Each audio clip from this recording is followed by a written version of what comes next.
Madame, mademoiselle, monsieur, bonsoir et bienvenue dans notre magazine Il était une fois.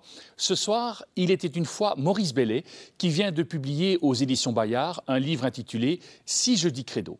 Maurice Bellet, bonsoir. Bonsoir. Alors, merci d'avoir accepté notre invitation. Ma première question est assez simple. Pourquoi avoir choisi d'écrire un livre sur un tel thème? Parce que je crois que c'est un thème qui est source, pour pas mal de gens, de malaise, y compris de gens chrétiens. En principe, c'est la profession de foi, c'est-à-dire ce qui énonce ce qu'on croit quand on est chrétien. Et il y a pas mal de gens aujourd'hui qui trébuchent sur un certain nombre des formules du « je crois en Dieu ». Alors j'ai écrit ce livre pour montrer comment il était possible d'y entendre quelque chose. Même s'il y a une part d'obscurité dans le credo, ce qui paraît assez normal quand il s'agit de Dieu. Nul n'a jamais vu Dieu. Il faut tout de même que ça nous dise quelque chose et pas quelque chose de choquant ou d'incompréhensible. Voilà quel était l'objectif. Donc ça s'adresse très précisément à ces gens qui ont un rapport, j'allais dire, difficile avec le « je crois en Dieu ». Alors, dans les premières pages, vous dites « Ce que je propose est partiel et provisoire ». Vous n'êtes pas un peu prudent en disant ça? Ça n'est pas une question de prudence ni de modestie, c'est une affaire de conviction et de mode de pensée. Ce que je dis là-dedans, ça n'est pas de la doctrine, à laquelle il faudrait croire si l'on est chrétien. Ça n'est pas une analyse philosophique ou sociologique ou psychologique qui prétendrait s'imposer comme la vraie analyse. C'est une proposition. Si ça vous dit, si ça vous éclaire, si ça vous parle là où vous en êtes, servez-vous-en. Mais si ça ne vous parle pas, ou si ça vous parle comme quelque chose d'incompréhensible, laissez tomber. C'est une parole qui essaye de s'offrir à ceux à qui elle peut rendre service. Je pense d'ailleurs que trop souvent, dans le langage religieux et ailleurs, on parle comme si ce qu'on disait, c'était la vérité. Vous n'avez qu'à l'admettre, parce que c'est ça qui est la chose vraie. Moi, je n'ai pas cette ambition. Alors, le contexte dans lequel le credo est écrit, finalement, n'est plus nôtre. Pourquoi alors continuer à le réciter? Parce que dans la foi chrétienne, la tradition, la transmission jouent un rôle certain. Il y a un aspect mémoire qui est nécessaire. Et si ça vous choque, je me permettrai de rappeler qu'une humanité sans mémoire est impossible et folle.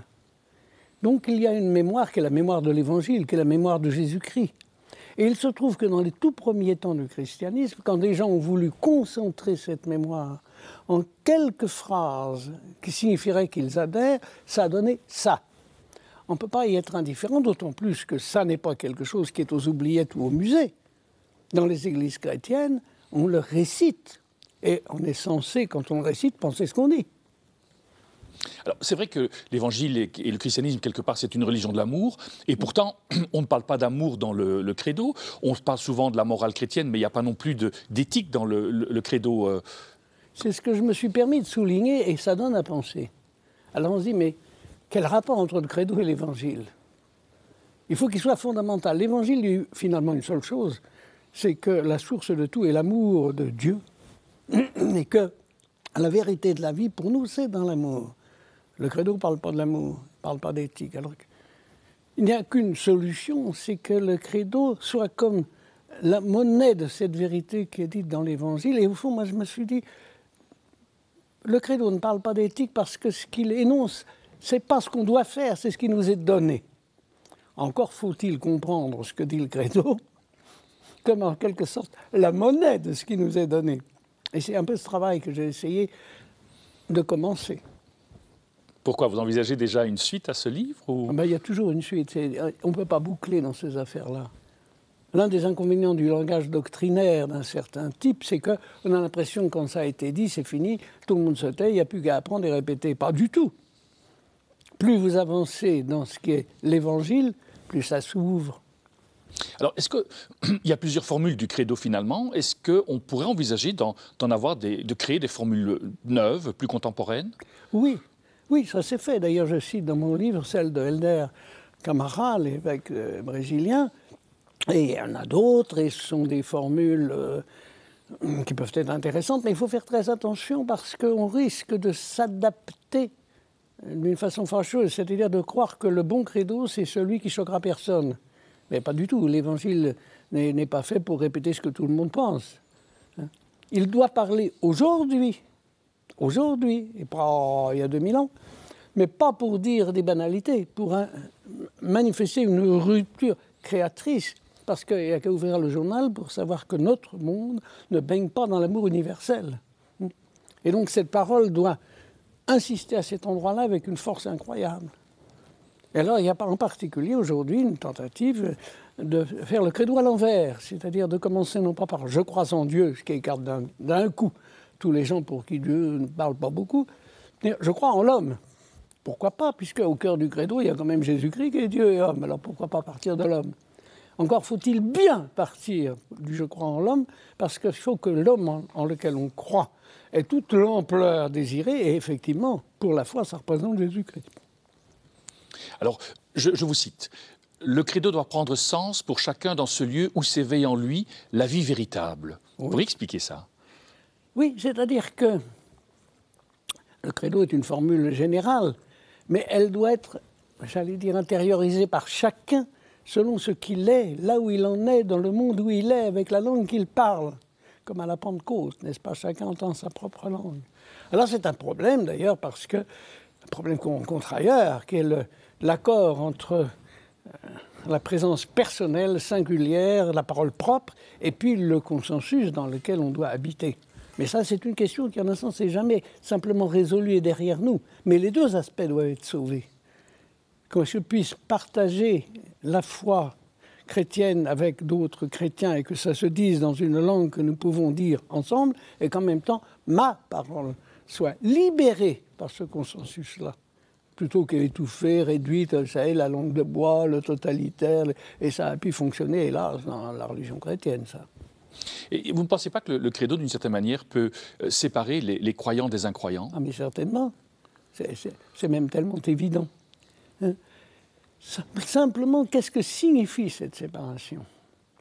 Elle peut signifier le durcissement des chrétiens dans leur doctrine, ils sont dans leur forteresse, etc. Ou elle peut signifier qu'on va partir à la conquête des incroyants en diffusant nos idées, etc. Alors que je crois que le credo, si je l'entends dans son origine, l'Évangile, invite les chrétiens à une espèce d'exode. Il faut sortir de ce qui va constituer leur truc, leur affaire, leur langue. Il faut sortir pour aller vers.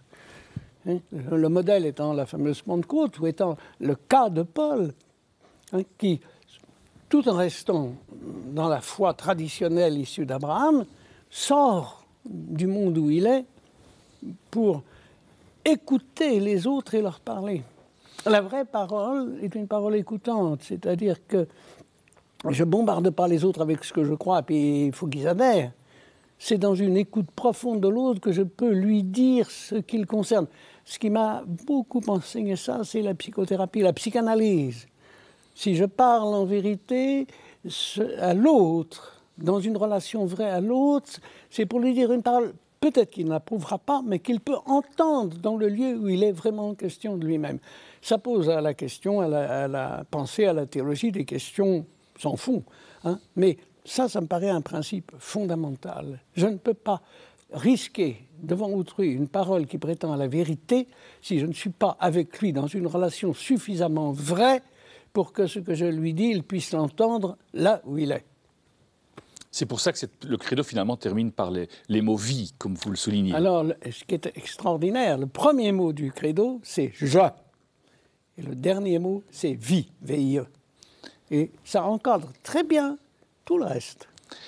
Maurice Bellet, merci en tout cas de nous avoir présenté votre livre. Je rappelle, Si je dis credo, aux éditions Bayard. Nous arrivons déjà au terme de notre émission. Merci de nous avoir accompagnés. Au nom de toute l'équipe qui l'a préparé, il ne me reste qu'à vous souhaiter une excellente soirée et nous vous disons à très bientôt.